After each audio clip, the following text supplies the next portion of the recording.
What's up, BiggerPockets? Alex Felice here. I'm gonna tell you a story today about how investing in the BiggerPockets community helped me and one of my fellow investors in town put together this fantastic deal, and finding the right contractors, the right property manager, and the right people really turned this deal around and really gave my friend Jeff the confidence to move forward with it and make it profitable. I'm gonna show you the whole house, I'm gonna introduce you to him, and we're gonna do it right now.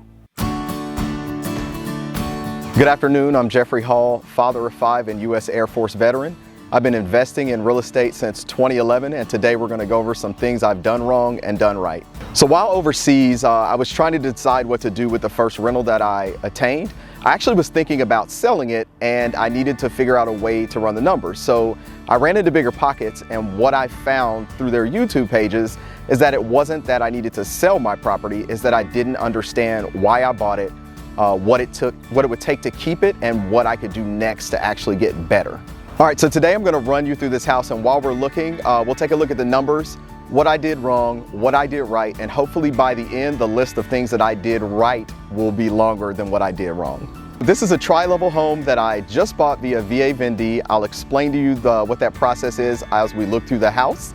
I'm super excited about it. The renovations haven't even begun yet. Well, kind of, but we're gonna talk about that while we're doing the video. So let's skip all that and just come on in. Let's go. All right, so we're gonna take a look around the house next. To my right is the dining room, the kitchen, and the living room. Down below is the second master suite, or the master suite. And then we're gonna take a look upstairs, which has the actual master bedroom and 2 other bedrooms. So this is a tri-level 4-bedroom, 3-bath home. Looking at the living room, the first thing you're gonna notice is that number 1, renovations have begun, and also I said they have not. So what I went through with this house was a good lesson on business practices, using reputable companies to do work for you. So the issue I had with this home was that I agreed to let someone begin work on it because I felt bad for them. We're going through these hard economic times, and I went against my better judgment and swapped out the contractor I normally use at the last minute for a new one, trying to help them out. And then kind of to make matters worse, they weren't able to complete the renovation, obviously, so they're already gone. This is something that I feel like can discourage potential real estate investors. However, what I've learned is you just kind of have to keep the momentum going to see it through. So I didn't lose a ton of money, maybe ate a little bit of my pride, but at the same time, as we look through the house and we talk through what I did to rectify my choices, hopefully we'll see that everything will come out okay. All right, so next we're gonna take a look at the kitchen in this home. What you're probably gonna notice is not what you expect for a renovation or a rental. I'll go over it in a little bit, but we'll talk about the VA Vendee program and some of the things that I like about it and some of the benefits that I've seen through using this program. What is the VA Vendee program? That is the actual Department of Veterans Affairs answer to offloading foreclosures that they've obtained for people who had VA loans. They offer 5% down, very competitive fixed term rates, and they'll repair anything that is considered a safety hazard within the house. So typically what you end up with a VA Vendee program is a little bit tougher guidelines to get into the house, but the house you're getting is actually a very competitive price and typically will be in better condition than some of the foreclosures that you're used to looking at. Now we're upstairs. To my right is the shared bathroom. Behind me is spare bedroom number 1. Let's keep taking a look. This is spare bedroom number 2. And this is the original master bedroom. However, I have a couple ideas to do some slight updates on this house. After I walked through the house realizing that there are a lot of big families in this area, I have some ideas to actually switch the master bedroom to the master suite downstairs. So let's go down next and take a look at it.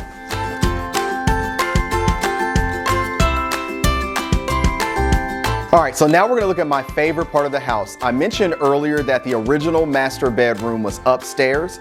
However, I have 5 children, and when I walked in this house, I immediately knew what this downstairs would turn into. It is another master bedroom with its own bathroom that is completely separate from the rest of the house, offering peace to whatever parent decides to take the downstairs. Can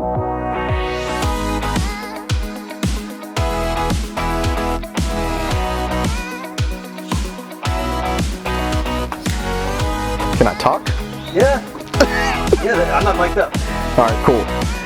And this is actually what happens when another investor comes to your house. Hey, let's take a look at it, or let's do some working out, which I'm not going to do, not at all. Look at this guy. Look at him go. We got a superstar here. I'm gonna get you to failure because that's what I really want to see. I never fail. All right, so struggles I've had with this property. Hiring the wrong people. This is very common for beginners to more advanced level real estate investors. The way I rectified this was, again, through people. I had met Alex at through BP and reached out to him, and he offered up for me to come to a real estate function. At that one meeting, I met the property managers and construction workers that I needed to get me not only through this property, but to fix the issues that I had with my other ones.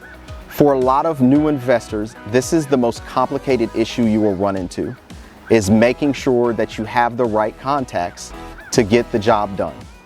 Jeff, I am so thankful that you showed us this house. It was fantastic, the deal.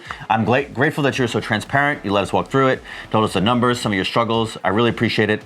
But I gotta ask you what everybody really wants to know, which is how much you paid for the house, what was the loan, what was the rehab, and what's it rent for? Okay, so I got the house for $94,000. The down payment and closing costs got me to $9,800 out of pocket. I'm paying $5,600 for all the renovations, which again is completely attributable to meeting the right people. The fixed payment is $655 a month. And the best part of this deal is that I already have a tenant in place who has paid a deposit for $1,280 a month. They already paid? Yep. It's not even done yet. Exactly, barely even started. That has got to be a tremendous peace of mind to know that you already have the income waiting for you when it's done. Exactly, I'm sleeping like a baby with this deal, and this is setting me up for the what's next. Fantastic. I'm so glad that we got to do this. Thanks to BiggerPockets for getting us connected. Now we're best friends. I love it. And thank you so much for telling your story. Hey, no problem, man. Absolutely. Bring it in there. And we'll see you for the next one. Thank you. Peace.